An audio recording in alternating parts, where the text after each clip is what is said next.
Everyone in Scranton thought Lorraine Novak was the perfect daughter, polite, punctual, responsible. She worked the early morning shift at the Bell Atlantic Telephone Exchange, walked home the same route every day, and never missed Sunday dinner with her family. But on July 12, 1971, she walked out of that building and vanished into thin air. No witnesses, no body, no answers. For 53 years, her family believed she was murdered. Then, in 2024, her younger brother opened a filing cabinet that had been sealed since 1972, and what he found inside changed everything. If you want to follow stories where the truth hides in plain sight for decades, subscribe to Greg's Cold Files. Let's begin. Scranton, Pennsylvania, was a city built on coal and stubbornness. By 1971, the mines were closing, the railroads were shrinking, and the young people were leaving. The anthracite that had made Scranton rich for a century was running out, and the city was dying with it. Downtown, empty storefronts collected dust. The Steamtown railroad yards sat quiet. Men who'd spent their lives underground now stood in unemployment lines or took whatever work they could find. The air still smelled like coal smoke, but now it felt like a ghost. Some families stayed because they had nowhere else to go. The Novaks were one of those families. Stanley Novak had worked 32 years in the mines before the seams gave out. He'd started at 16, lying about his age to get hired. By the time he was 48, his lungs were shot and his back was worse. When the Lackawanna Coal Company shut down operations in 1969, Stanley took a job at Murphy's Auto Repair on Wyoming Avenue. He changed oil, rotated tires, and kept his head down. The pay was half what he'd made underground. His wife, Helen, cleaned houses for families on the hill, the ones who'd made their money before the collapse and had enough saved to ride it out. She scrubbed floors, washed windows, and ironed shirts for $3 an hour. She never complained, not out loud. They had 3 children. Joseph, the eldest, had joined the Army in 1968 and come home in 1970 with a limp and a Purple Heart. He didn't talk about Vietnam, and the family didn't ask. Lorraine was the middle child, 17 years old in the summer of 1971, fresh out of West Scranton High School. Michael was 12, still small enough to believe his sister could do no wrong. The Novaks lived in a narrow row house on Pine Street, one in a long line of identical brick facades with stoops that faced the street and backyards the size of closets. The house had 3 bedrooms, 1 bathroom, and a kitchen where the linoleum was peeling at the corners. The walls were thin enough to hear the neighbors arguing. It wasn't much, but it was paid for. Lorraine had been working at the Bell Atlantic building on Lackawanna Avenue since February. She'd applied for the job 2 weeks after graduation, and they'd hired her on the spot. Telephone operators were in demand. The pay was $75 a week, which was good money for a girl her age. Helen had been so proud she'd cried. Lorraine worked the switchboard from 6 in the morning until 2 in the afternoon, Monday through Friday. She sat at a long desk with 20 other women, wearing a headset and plugging cables into a massive board that connected calls across northeastern Pennsylvania. The work was repetitive, exhausting, and mind-numbing. Connect the call, say the script, move to the next line. 8 hours a day. But it was steady, and steady was everything in Scranton in 1971. Lorraine was good at the job. She was punctual to the minute. She didn't gossip during breaks. She didn't complain.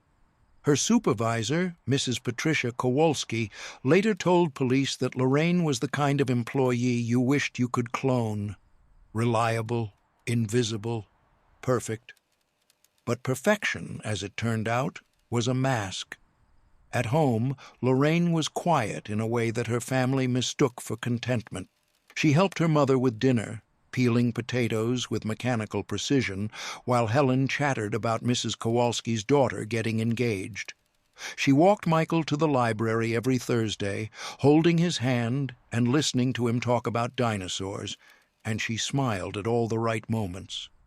She sat at the dinner table when Stanley came home from the shop, nodding when he complained about difficult customers, and she never once let her face show what she was really thinking, that she was suffocating. At night, Lorraine lay in her narrow bed and stared at the water-stained ceiling.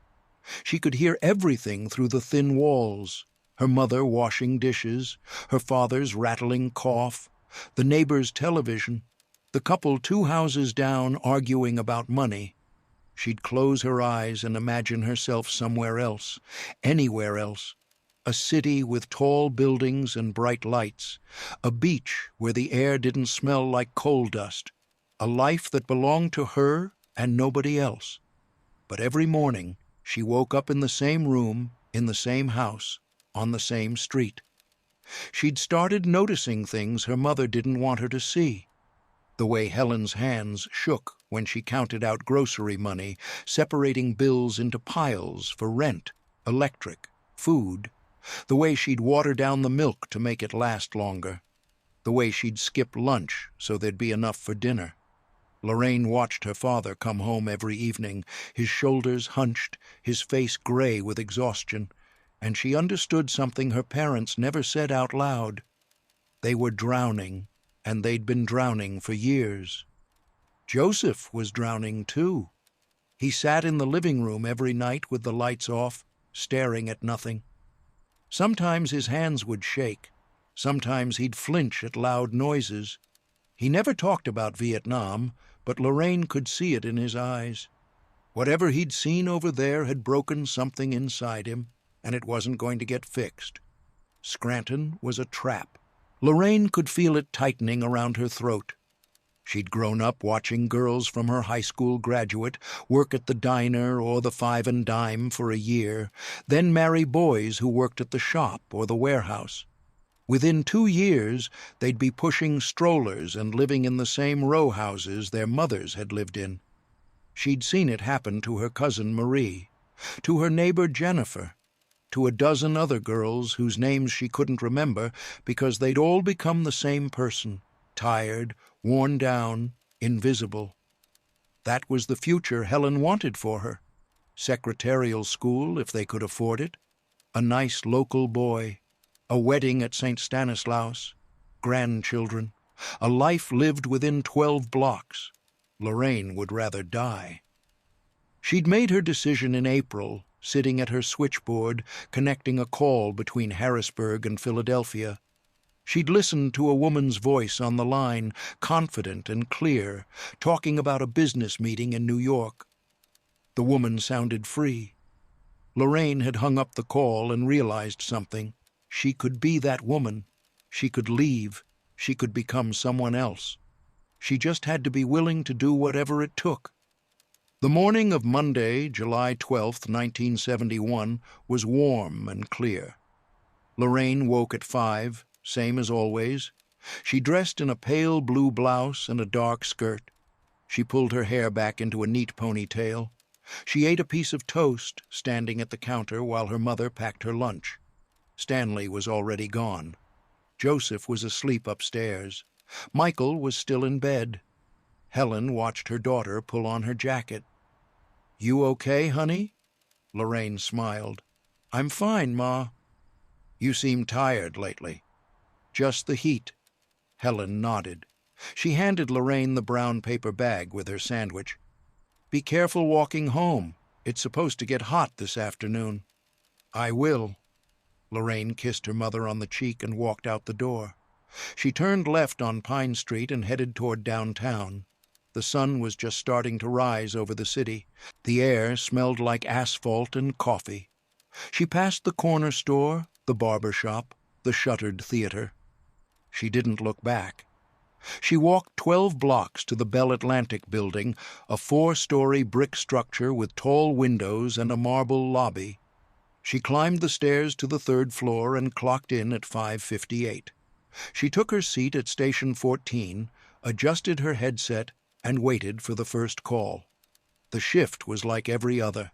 Connect the call, transfer the line, handle the complaint. At 10 o'clock, she took her break.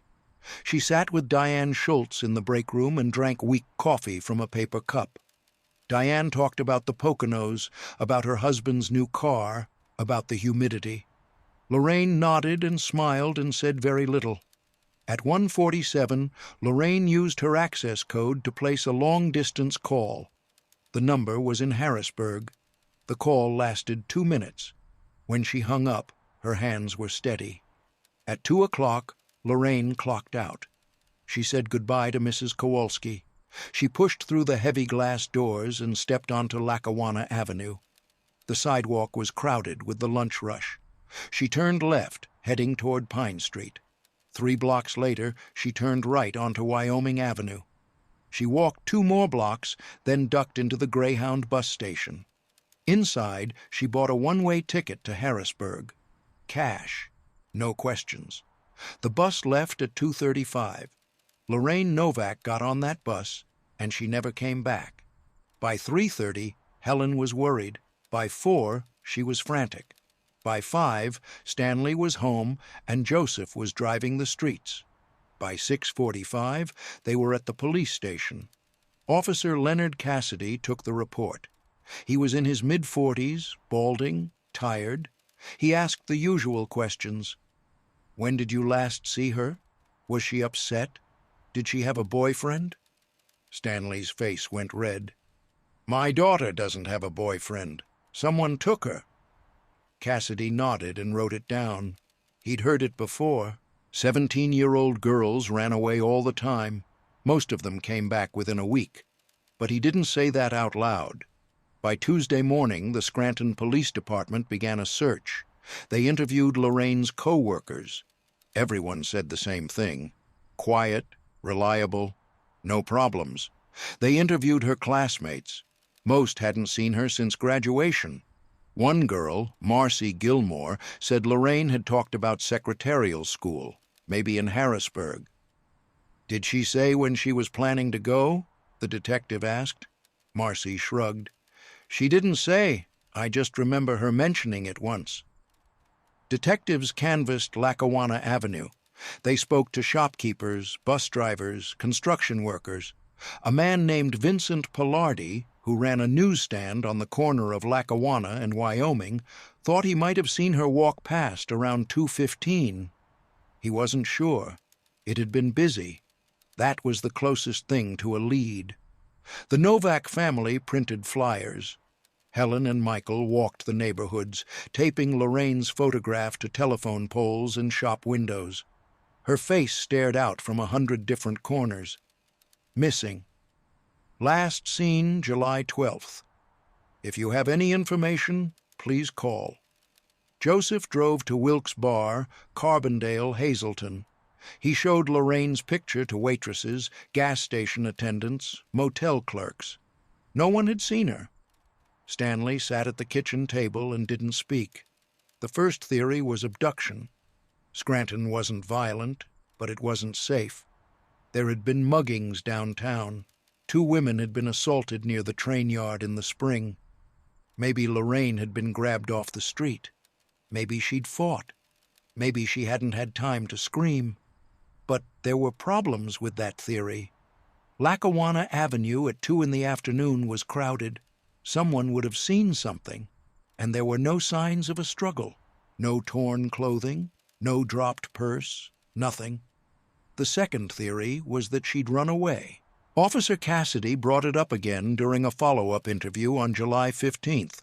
He asked if Lorraine had seemed unhappy. Had she argued with her parents? Was there trouble at home? Helen's voice was sharp. There was no trouble. My daughter was happy. Sometimes girls that age... My daughter didn't run away. Cassidy made a note. Family adamant. No evidence of voluntary departure. But the truth was, the police didn't have much to work with.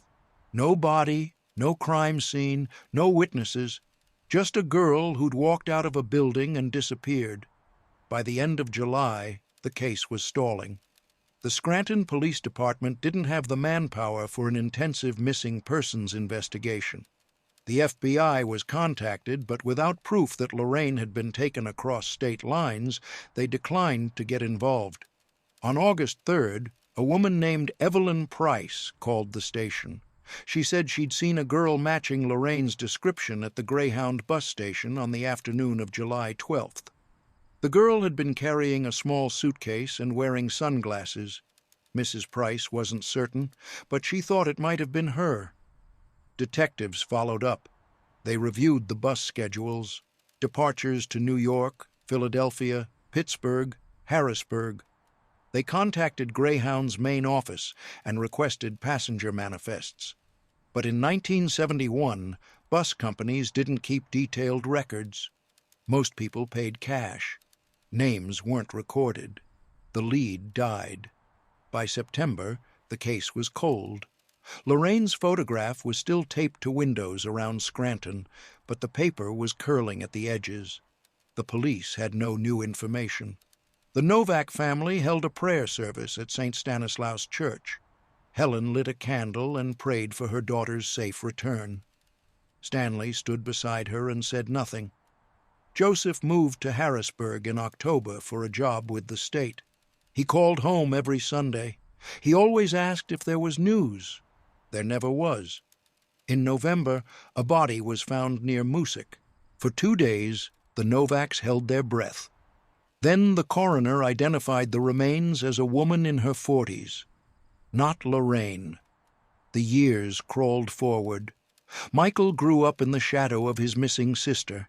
He graduated high school in 1977, went to community college, got a job at a printing company. He moved to Wilkes Barre, got married, had 2 kids. He visited his parents on holidays. His mother always set a place for Lorraine at the table. His father never mentioned her name. Joseph stayed in Harrisburg. He worked for the Department of Labor and Industry, processing unemployment claims. He called home less as the years went on. The silence on the other end was too heavy. Helen Novak died in 1989. She was 63.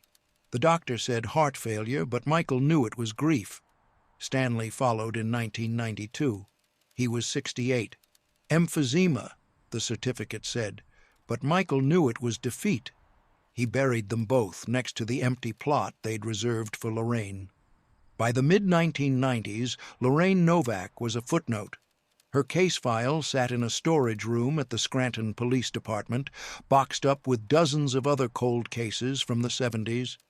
The detectives who'd worked it were retired or dead. The city had moved on, but Michael hadn't.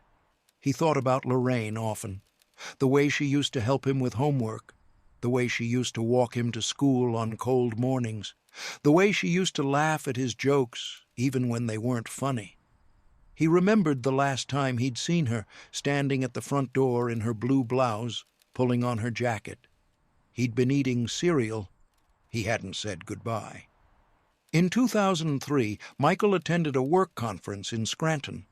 On impulse, he stopped by the police station and asked to see Lorraine's case file. The clerk said it was archived. It would take time to retrieve. Michael left his contact information. No one called back. In 2011, on the 40th anniversary of Lorraine's disappearance, Michael drove to Scranton and walked the route she would have taken home. Lackawanna Avenue had changed. The Bell Atlantic building was still standing, but it was empty. The windows were dark. Most of the shops were gone. The newsstand where Vincent Pallardi had worked was now a parking lot. Michael stood on the corner and tried to picture his sister walking past. He couldn't. The city felt like a stranger. But in 2024, something changed. Michael, now 65 and semi-retired, received a phone call from a woman named Angela Torres. She introduced herself as an archivist with Verizon Communications, the company that had absorbed Bell Atlantic decades earlier.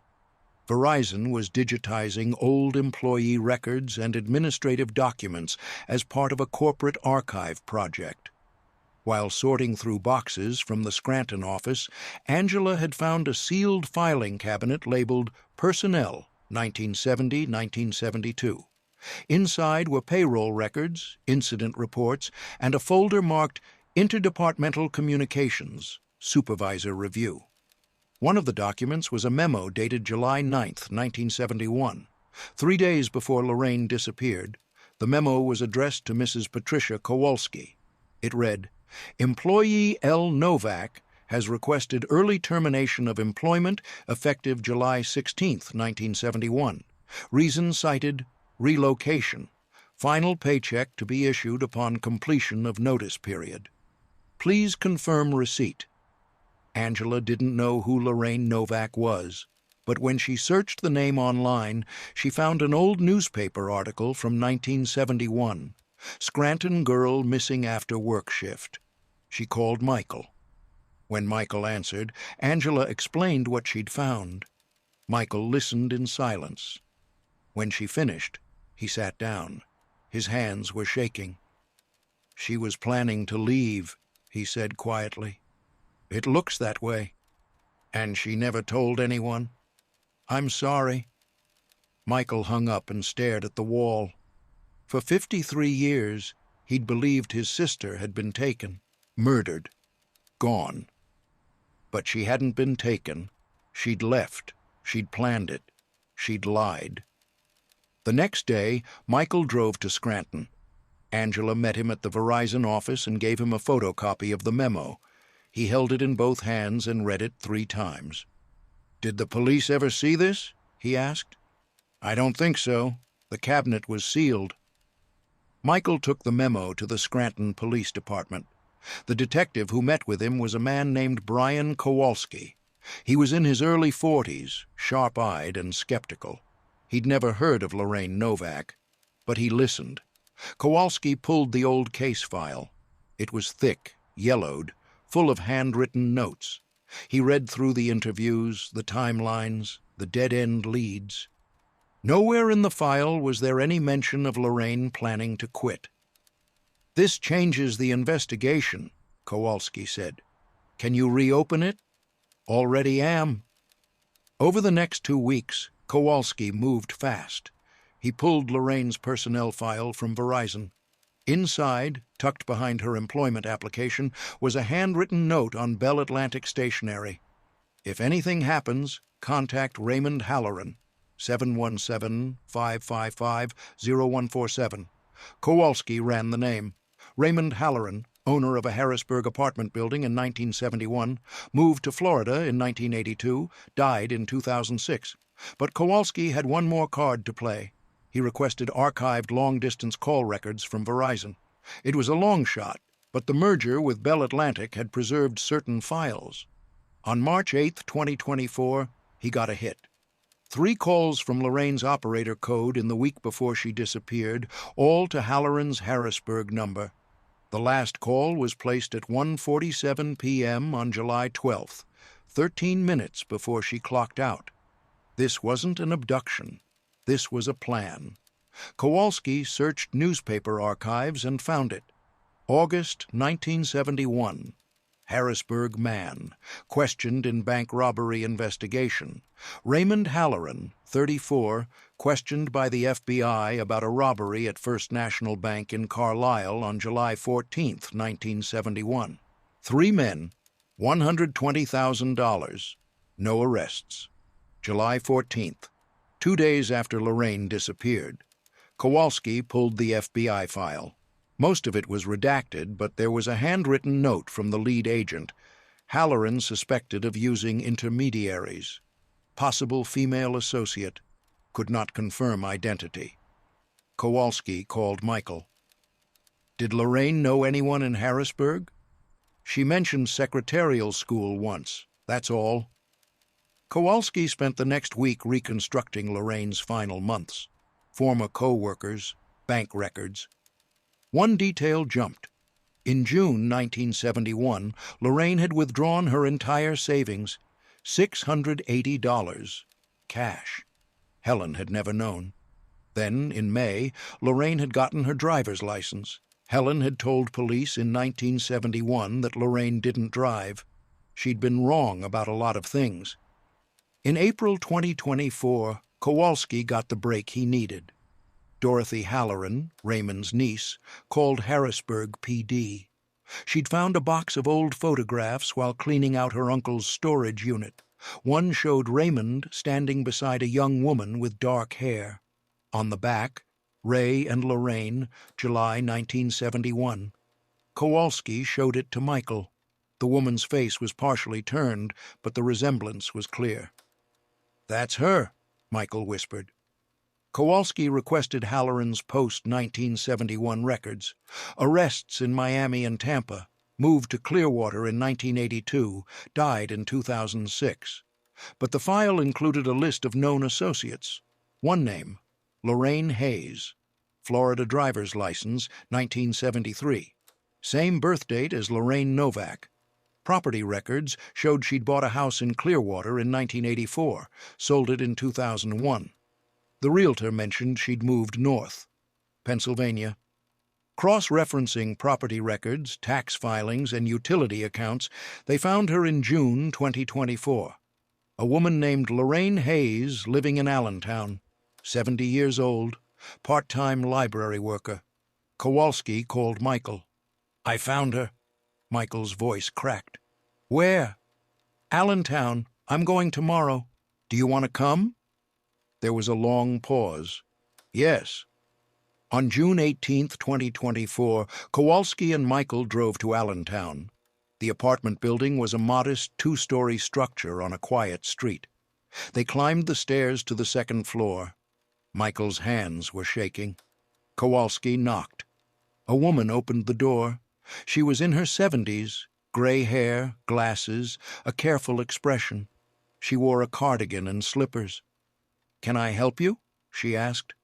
Kowalski showed his badge. "I'm Detective Brian Kowalski with the Scranton Police Department. This is Michael Novak. We're looking for Lorraine Novak." The woman's face didn't change. "I don't know anyone by that name." Michael stepped forward. His voice was barely a whisper. "Lorraine, it's me. It's Michael." The woman looked at him. For a long moment she didn't move. Then something shifted in her eyes. Recognition, fear, grief. "Michael," she said quietly. She stepped back and let them in. The apartment was small and quiet. A beige couch sat against one wall. A coffee table held a single cup of tea still steaming. A bookshelf was lined with paperbacks, their spines faded. Everything was neat, almost sterile, like a hotel room someone had lived in for years without ever unpacking. Lorraine gestured toward the couch. Michael sat. Kowalski remained standing near the door, his notebook out, but not yet open. Lorraine sat in the armchair across from her brother and folded her hands in her lap. For a long moment, no one spoke. Michael stared at her. The woman in front of him was a stranger. Gray hair, thin face, lines around her eyes and mouth. But the way she held her hands, folded neatly, was exactly the way their mother used to sit. And her eyes, even behind the glasses, were still Lorraine's. "How did you find me?" Lorraine asked quietly. Kowalski spoke first. "Phone records from Bell Atlantic. You called Raymond Halloran 3 times in the week before you disappeared. The last call was 13 minutes before you clocked out on July 12, 1971. Lorraine closed her eyes. "I didn't think anyone would ever check those. They were archived. Verizon is digitizing old files. Your brother got a call from an archivist." Lorraine looked at Michael. "You've been looking?" Michael's voice was hoarse. "For 53 years." She nodded slowly. "I know." "No," Michael said, and his voice cracked. "You don't know. You don't know what it was like. Ma thought you were dead. She spent 18 years thinking someone murdered you. Pa died thinking the same thing. Joseph moved away because he couldn't stand being in that house. And I—" He stopped. His hands were shaking. "I spent my whole life wondering if I could have done something, if I'd said goodbye that morning, if I'd walked you to work, if I'd—" "Michael." Lorraine's voice was soft. "Why did you leave?" Lorraine was quiet for a long time. Then she took a breath and started talking. "I met Raymond Halloran in March 1971, she said. "He came into the Bell Atlantic office to set up a new business line. I processed the order. He was older than me, mid-30s, charming in a way that felt dangerous. He asked me to lunch. I said yes." She looked at her hands. "I knew he wasn't a good man, I could tell, but he was different from everyone in Scranton. He had money. He wore nice clothes. He talked about places I'd never been, Miami, New Orleans, Los Angeles. He talked about leaving Pennsylvania, starting over somewhere warm. And I wanted that. I wanted it so badly I couldn't breathe." Michael's jaw was tight. "So you just left?" "Not right away. Ray and I saw each other a few times in April. Nothing serious, just dinners, drives. He never pushed. He was patient. And then in May, he told me about the job." Kowalski stepped forward. "The bank robbery." Lorraine nodded. "He said it was simple. All I had to do was drive a car from Carlisle to Harrisburg after the job was done. That was it. He said I'd get $10,000. Cash, no questions." "And you said yes," Michael said. "Not at first. I said no. I told him I couldn't. But then he said something I couldn't stop thinking about.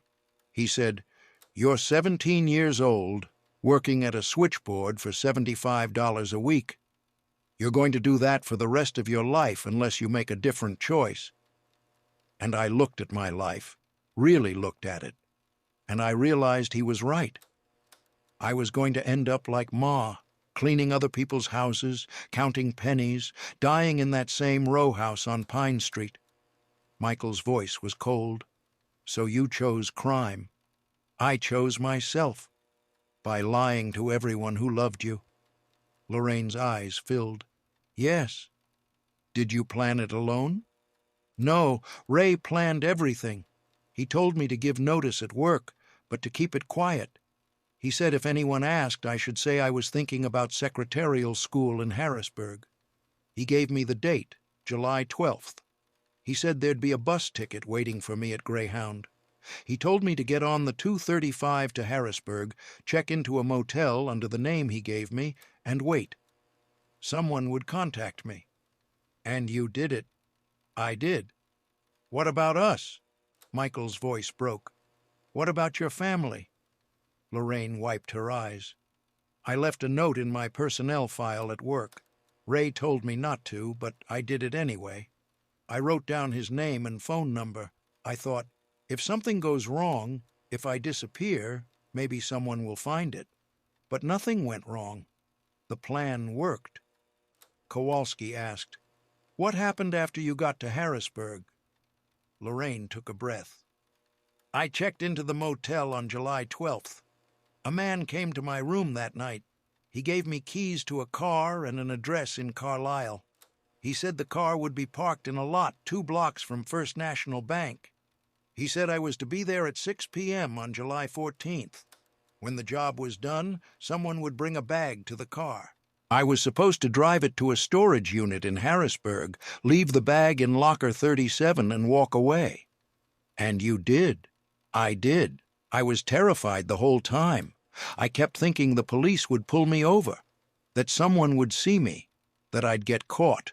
But no one stopped me. I drove to the storage unit, dropped the bag, and left the keys in the ignition. Then I walked 3 miles to a diner and waited. Ray showed up an hour later. He gave me an envelope with $10,000 and a bus ticket to Miami."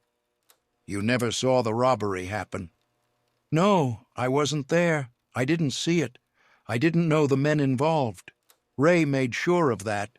He said it was safer if I didn't know anything." Michael's voice was bitter. "How thoughtful." Lorraine looked at him. "I know you hate me." "I don't hate you. I don't know what I feel." Kowalski asked, "What happened after Miami?" "I lived there for 3 years. I worked at a hotel on South Beach, cleaning rooms. I rented a studio apartment. I kept my head down. Ray came to visit a few times, but we weren't together anymore. He was just checking in, making sure I wasn't going to talk. In 1974, he got arrested for check fraud. When he got out, he moved to Tampa. I didn't see him much after that. When did you become Lorraine Hayes? Right away. Ray set it up before I left Pennsylvania. He had a contact who did IDs, birth certificates, Social Security cards. It cost $1,000. I became Lorraine Hayes in July 1971. Lorraine Novak stopped existing. Until now? Lorraine nodded. Until now. Michael asked, "Did you ever think about coming home?" Lorraine's voice was barely audible. "Every day." "Then why didn't you?" "Because I was a coward." Michael stood and walked to the window. He stared out at the street below. Cars passed. A woman walked a dog. The world kept moving, the same as it always had. "Ma set a place for you at the table, every holiday, every birthday, for 18 years. She never stopped believing you'd come home." Lorraine's face crumpled. "I know. How? You weren't there." "I checked the obituaries. I looked you up online.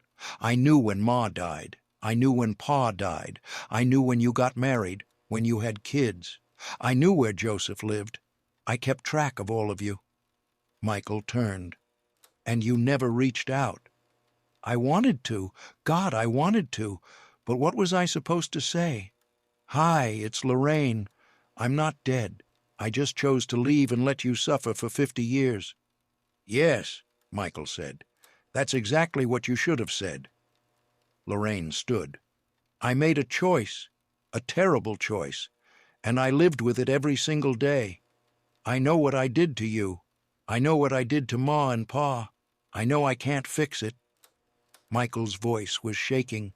"You stole my sister. You stole their daughter. You made us think you were dead. You let us bury an empty coffin. You let us grieve for someone who was still alive." "I know. And now you're asking me to what? Forgive you?" "No, I'm not asking for anything." They stared at each other. The air in the room was thick. Kowalski cleared his throat. "Lorraine Novak, I'm placing you under arrest for conspiracy to commit armed robbery and accessory to grand larceny." Lorraine didn't move. "I understand." Kowalski pulled out handcuffs. "You have the right to remain silent. Anything you say can and will be used against you in a court of law. You have the right to an attorney. If you cannot afford an attorney, one will be provided for you." Lorraine held out her wrists. Kowalski cuffed her gently. She didn't resist. Michael asked, "What happens now?" "She'll be arraigned," Kowalski said. "There'll be a trial. Given the age of the case and her cooperation, she might get a reduced sentence, but she's going to prison." Michael looked at his sister. "Was it worth it?" Lorraine met his eyes. "No." The ride back to Scranton was silent. Lorraine sat in the back seat, handcuffed, staring out the window at the Pennsylvania landscape rolling past. Fields, farmhouses, small towns that looked like they hadn't changed in 50 years. Michael sat in the passenger seat and didn't turn around. His mind was spinning. When they reached the Scranton Police Department, a crowd was waiting. Reporters, camera crews. Someone had tipped them off. Cold case solved after 53 years. Missing woman found alive. Arrested in connection to 1971 bank robbery. The story went national within hours. Cable news picked it up. True crime podcasts devoted episodes to it. Everyone wanted to know how a 17-year-old girl from a dying coal town had vanished for more than half a century and lived a quiet, invisible life under a different name. Lorraine's arraignment was held 2 days later in Lackawanna County Court. She pleaded guilty to conspiracy to commit armed robbery and accessory to grand larceny. The prosecution, led by Assistant District Attorney Karen Marsh, argued for a 10-year sentence. She stood at the podium and addressed the judge. "Your Honor, The defendant participated in a violent crime that terrorized a community and stole a significant sum of money. She then fled the state and lived under a false identity for 53 years, evading justice and abandoning her family. This was not a moment of youthful indiscretion. This was a calculated decision to break the law and disappear. The people of Pennsylvania deserve accountability. Lorraine's public defender, a young woman named Rachel Ortiz, argued for leniency. "Your Honor, my client was 17 years old when this crime occurred. She was manipulated by an older man with a criminal history. She did not participate in the robbery itself. She drove a car. That's all. And for the past 5 decades, she has lived a law-abiding life. She worked, she paid taxes, she committed no other crimes. She is now 70 years old, and she poses no threat to society. A lengthy sentence serves no purpose other than revenge." The judge, a man in his 60s named Harold Brennan, listened to both sides. Then he asked Lorraine to stand. "Do you have anything to say before I impose a sentence?" Lorraine stood. Her voice was steady. "I want to say that I'm sorry. To my family, to the people I hurt, to the community I abandoned. What I did was wrong, and I've carried that with me every day of my life. I can't undo it. But I want you to know that I understand the pain I caused, and I accept whatever punishment you think is fair." Judge Brennan nodded. "The court appreciates your statement. However, accountability requires more than words. You participated in a serious crime, and you evaded justice for 53 years. That cannot be ignored. At the same time, the court recognizes that you were a minor at the time, that you were not the primary actor, and that you have lived a lawful life since. The court sentences you to 5 years in a state correctional facility, with the possibility of parole after 2 years. The gavel came down. Lorraine was led out of the courtroom in handcuffs. Michael sat in the gallery and watched her go. He didn't know what to feel. Anger, sadness, relief. It was all tangled together.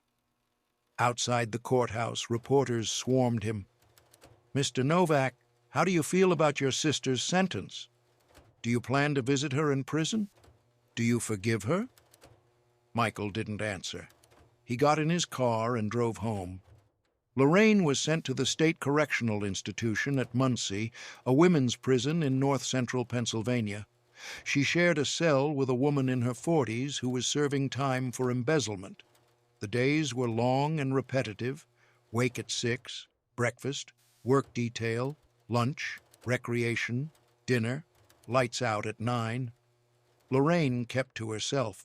She read books from the prison library. She attended a counseling group for older inmates. She wrote letters to Michael, but she didn't send them. 6 months into her sentence, Michael drove to Muncie. He didn't tell his wife. He didn't tell his kids.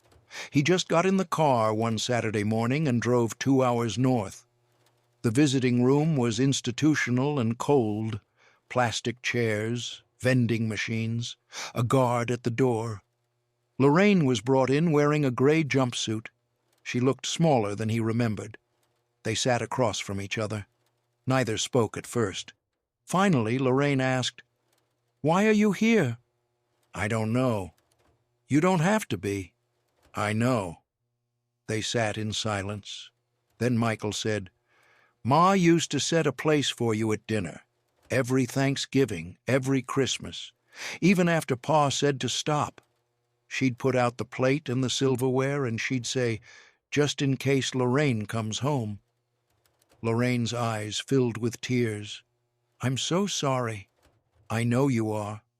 Does that mean anything to you?" Michael thought about it. "I don't know yet."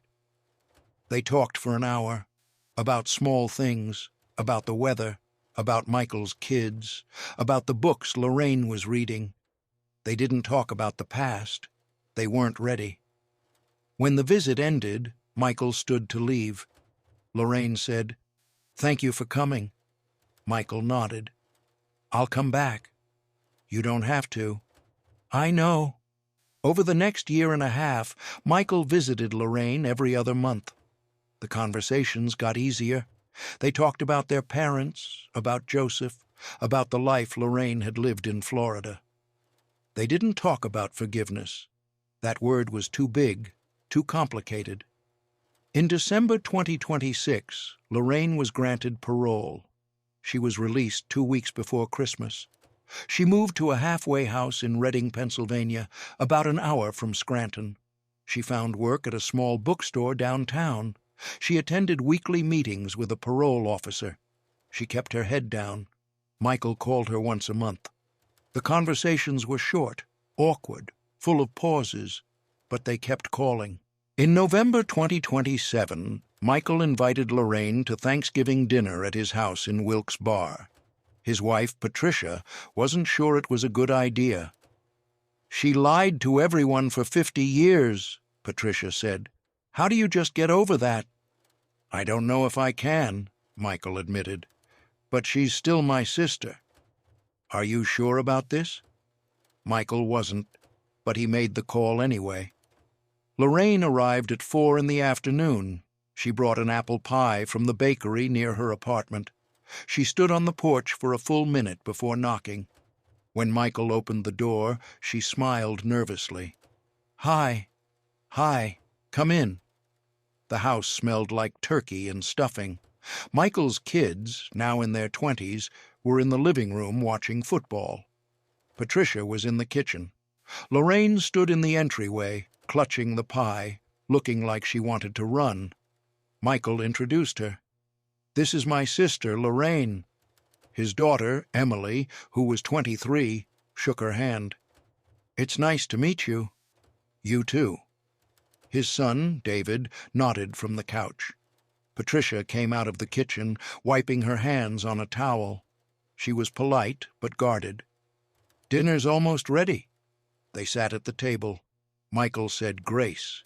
They passed dishes around: turkey, mashed potatoes, green beans, cranberry sauce. The conversation was stilted at first, but then Emily asked, "Is it true you disappeared for 50 years?" Lorraine set down her fork. "It is." "Why?" Lorraine glanced at Michael. He didn't look away. "Because I was young and stupid," Lorraine said, "and I thought I could run away from my life. But you can't. It follows you." "Where did you go?" "Florida. I lived in Miami for a few years, then Clearwater. I worked in hotels, restaurants, normal jobs. I tried to be invisible." "Did it work?" Lorraine smiled sadly. "For a while." After dinner, Michael and Lorraine stood on the back porch. The air was cold, the sky was dark. They could hear laughter from inside. "Thank you for inviting me," Lorraine said. "You're still my sister." "Even after everything?" Michael didn't answer right away. "I don't know how to forgive you. I don't know if I ever will. But you're still my sister, and that has to mean something." Lorraine nodded. She pulled her coat tighter. "I should go." "You don't have to." "I think I do."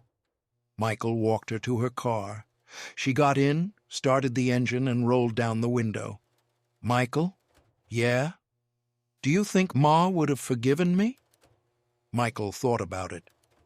"I think she would have tried." Lorraine nodded. She drove away. The case of Lorraine Novak became a cautionary tale, not about abduction or murder, but about choices, about the lies people tell themselves when they're desperate, about the price of running away. Detective Brian Kowalski kept the case file on his desk for months after it closed. He thought about Lorraine often, about the girl who'd walked out of a building in 1971 and the woman who'd spent 53 years living in the shadow of what she'd done. He wondered if she'd ever really escaped. He didn't think so. The Carlisle bank robbery was never officially solved. The statute of limitations had long expired. Raymond Halloran was dead. The other men involved were never identified. The money, or what remained of it, was never recovered. But in the end, it didn't matter. Justice had been served in its own way. Lorraine had spent half a century living with the weight of her decision. She'd lost her family, her identity, her home. She'd gained money and freedom, but both had turned out to be hollow. Michael Novak still drives to Scranton once a year. He parks on Pine Street and looks at the house where he grew up. The row houses are still there, though most are empty now. The city is smaller, quieter, emptier than it used to be. The mines are gone. The railroads are gone. Most of the people are gone, too. He thinks about Lorraine sometimes, about the sister he lost and the stranger he found. He thinks about his parents, about the years they spent grieving a daughter who was still alive. He wonders what they would think now, knowing the truth. He doesn't know if he's forgiven her. He doesn't know if he ever will. But he calls her every month, and she answers. They talk about small things, the weather, work, books. They don't talk about the past much. There's too much pain there. But they keep talking, and maybe that's enough. Lorraine still works at the bookstore in Reading. She lives alone in a small apartment. She goes to work, comes home, reads, sleeps. She doesn't have friends. She doesn't date. She keeps to herself. Sometimes, late at night, she thinks about Scranton, about her mother's kitchen, about her father's cough, about Michael's face when he saw her for the first time in 53 years. She thinks about the life she left behind and the life she built on lies. She wonders if it was worth it. She knows the answer. On the anniversary of her disappearance, July 12th, Lorraine drives to Scranton. She parks on Pine Street and walks to the corner where the Bell Atlantic building used to be. It's gone now, replaced by a parking lot. She stands there for a while, remembering the girl she used to be. Then she gets back in her car and drives home, because that's all she can do. Keep moving forward, keep living with what she did, and hope that someday, somehow, the weight will get a little lighter. The apartment was small, a couch, a coffee table, a bookshelf. Everything was neat, impersonal, temporary. Lorraine sat on the couch. Michael sat across from her. Kowalski stood by the door. "How did you find me?" she asked. "Old phone records," Kowalski said. "From Bell Atlantic. You called Raymond Halloran 3 times the week you disappeared." Lorraine closed her eyes. "I didn't think anyone would ever check those." "Why did you leave?" Michael's voice was tight. Lorraine looked at him. Her face was lined, tired, but her eyes were the same. "Because I couldn't stay." "You could have told us." "No, I couldn't. Ma thought you were dead. She spent 18 years thinking someone killed you. Pa died thinking the same thing." Lorraine's voice cracked. "I know." "Then why?" She was quiet for a long time. Then she started talking. "I met Ray in March 1971, she said. "He came into the phone company to set up a new line for his business. I processed the order. He was charming, funny. He asked me to lunch. I said yes." She paused. "I knew he wasn't a good man. I knew from the start. But he was different from everyone else in Scranton. He had money. He had plans. He talked about leaving Pennsylvania, going south, starting over. And I wanted that.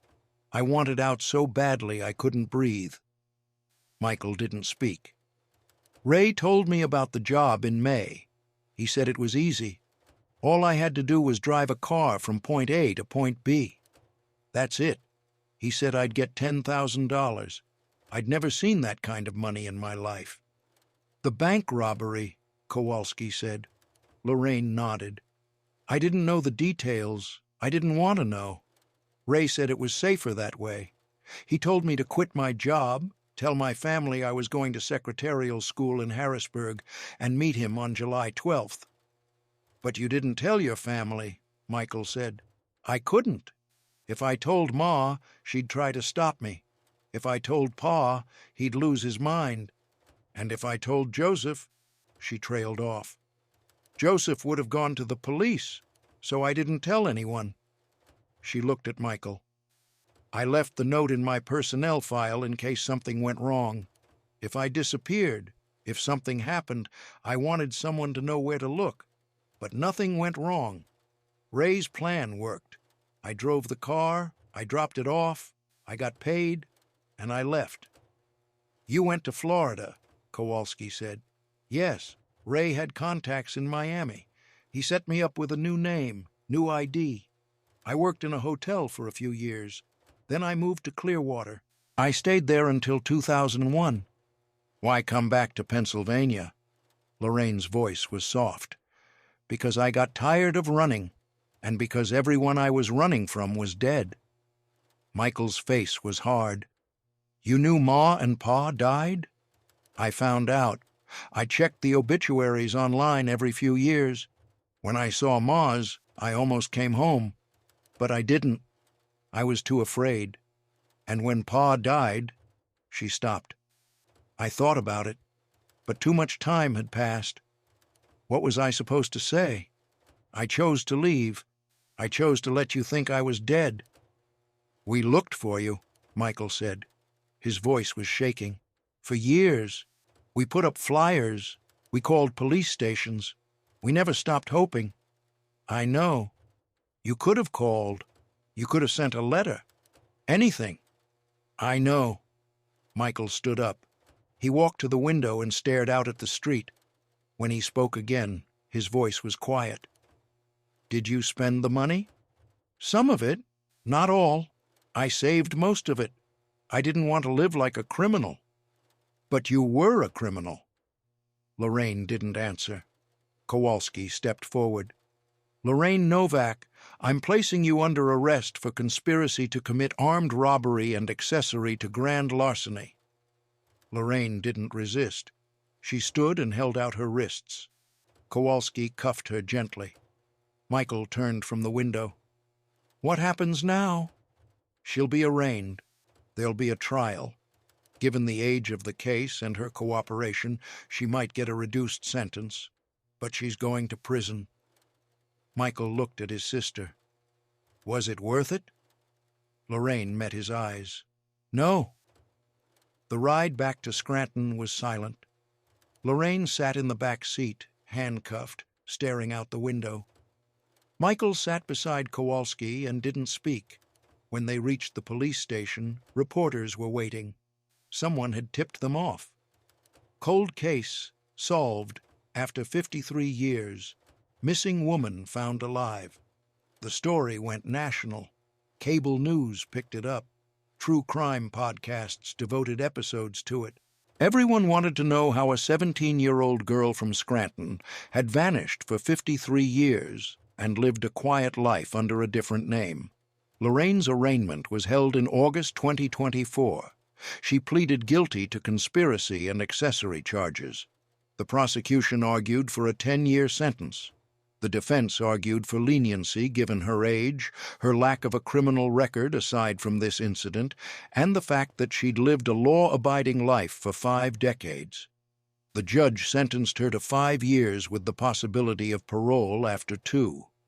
Michael attended the sentencing. He sat in the gallery and watched his sister stand before the judge. When the sentence was read, Lorraine didn't react. She was led out of the courtroom in handcuffs. Michael didn't visit her in prison. Not at first. But 6 months later, he drove to the state correctional facility in Muncie and sat across from her in the visiting room. "Why are you here?" she asked. "I don't know." They sat in silence for a while. Then Michael said, "Ma used to set a place for you at dinner, every holiday, every birthday. She never stopped believing you'd come home." Lorraine's eyes filled. "I'm sorry. I know. Does that mean anything?" Michael thought about it. "I don't know yet." When Lorraine was released on parole in 2026, she moved to a halfway house in Reading. She found work at a bookstore. She attended counseling sessions. She kept her head down. Michael called her once a month.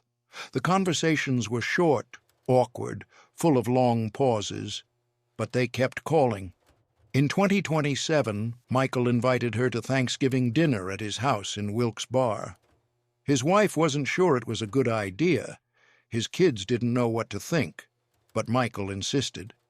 Lorraine arrived at 4 in the afternoon. She brought a pie. She met Michael's family, shook hands, smiled nervously. She sat at the table and folded her hands in her lap. Michael's daughter, who was 16, asked, "Is it true you disappeared for 50 years?" Lorraine nodded.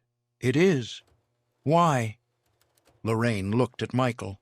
He didn't look away. "Because I was young and stupid," Lorraine said, "and I thought I could run away from my life. But you can't. It follows you." After dinner, Michael and Lorraine stood on the back porch. The air was cold, sharp enough to sting. Through the window, they could see his family cleaning up, laughing about something. Normal, easy, the kind of moment Lorraine had given up 53 years ago. "Thank you for inviting me," she said quietly. Michael didn't respond right away. He watched his breath fog in the air. "Ma used to say you'd come home, right up until the end. Even when Pa told her to stop, even when the doctors said she was dying, she'd say, 'Lorraine will come home for Christmas this year. I can feel it.'" Lorraine's face crumpled. "Michael, I'm not telling you to make you feel worse. I'm telling you because you should know. You should know what your freedom cost." The words hung between them like ice. "I know what I did," Lorraine whispered. "I've known every single day for 53 years. "Then why didn't you come back?" "Because I was a coward. Because every year that passed made it worse. Because I didn't know how to face what I'd done." She looked at him, tears running down her face. "I told myself I'd made a choice and I had to live with it. But the truth is, I was just too afraid to come home and see what I'd destroyed." Michael's jaw tightened. "You want to know what destroyed me? It wasn't not knowing where you were. It was knowing Ma died thinking you were murdered. It was knowing Pa spent his last years sitting at that kitchen table, staring at your empty chair. It was growing up feeling like I should have been able to stop it somehow. Like I failed you." "You didn't fail me. I failed all of you." "I know." His voice cracked. "But that doesn't make it hurt less." They stood in silence. Inside, Emily was showing David something on her phone, both of them laughing. Patricia was wrapping up leftovers. Normal life continuing. "Do you regret it?" Michael asked. "All of it?" Lorraine looked at him. "Every day, every single day." "But you still did it." "I was 17. I was stupid. I was desperate. And I thought I could outrun who I was." She wiped her eyes. "I was wrong." Michael turned to face her fully. "I don't know how to forgive you, Lorraine. I've spent 6 months trying, and I still don't know. Maybe I never will." "I'm not asking you to." "Then what are you asking?" "Nothing. I'm not asking for anything. I just—" She looked down. "I just wanted you to know I'm sorry, that I've been sorry for 53 years, and that if I could go back and make a different choice, I would. Even if it meant spending my whole life in Scranton, even if it meant ending up exactly like Ma, because at least I would have had her. I would have had you. I would have had something real." Michael's eyes were wet. He looked away, toward the street, toward the darkening sky. "You're still my sister." "Am I? I don't know what else you'd be." Lorraine nodded. She pulled her coat tight. "I should go." Michael walked her to her car. She got in, hands shaking as she turned the key. She rolled down the window. "Michael?" "Yeah?" "Do you think Ma would have forgiven me?" Michael thought about his mother, about the plate she'd set every holiday, about the way she'd check the mail every day, hoping for a letter that never came, about the way she'd died with Lorraine's name on her lips. "I think she would have tried," he said finally, "but I don't think she would have forgotten."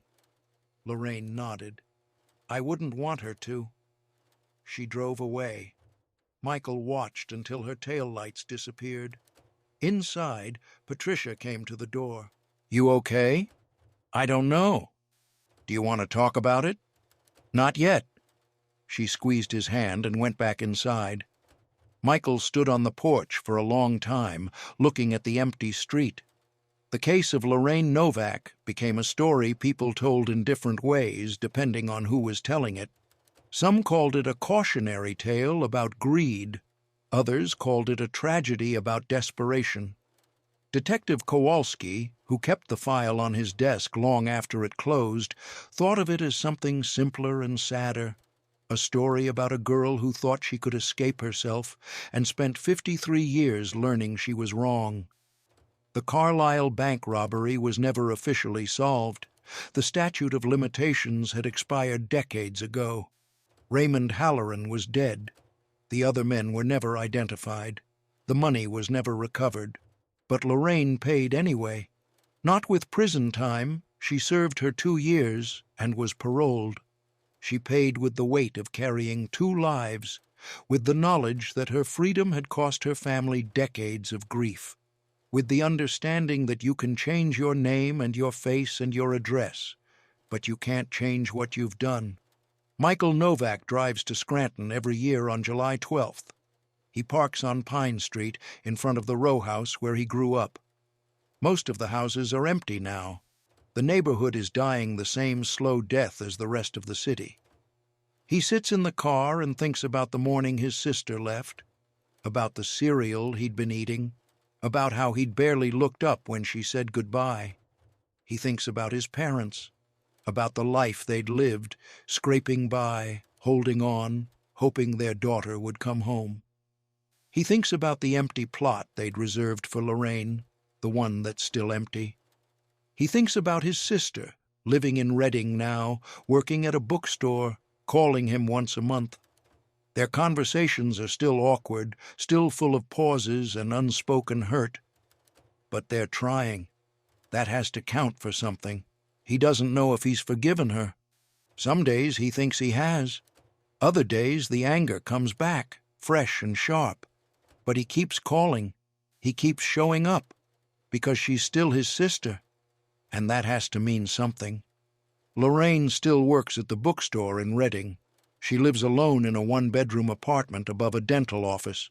She goes to work, comes home, reads, sleeps. She doesn't have friends. She doesn't date. She doesn't talk about her past. But every night before she falls asleep, she thinks about Scranton, about her mother's kitchen, about Michael's face when he was 12, about the choice she made on July 12th, 1971. She wonders what her life would have looked like if she'd stayed. Maybe she would have married someone local. Maybe she would have had kids. Maybe she would have ended up in one of those row houses, tired and worn and invisible. Maybe she would have been unhappy, but she would have been home. On July 12th every year, Lorraine drives to Scranton. She parks on Pine Street, a few houses down from where Michael is parked. She doesn't get out. She just sits in her car and looks at the house where she grew up. She sees Michael's car. She knows he's there. Some years she thinks about walking over, about saying something, but she never does. She sits, she remembers, and then she drives home, because that's all she can do. Keep living with what she did. Keep hoping that someday the weight will get lighter. Keep trying to be the person she should have been 53 years ago. It's not forgiveness, it's not redemption, but it's all she has left.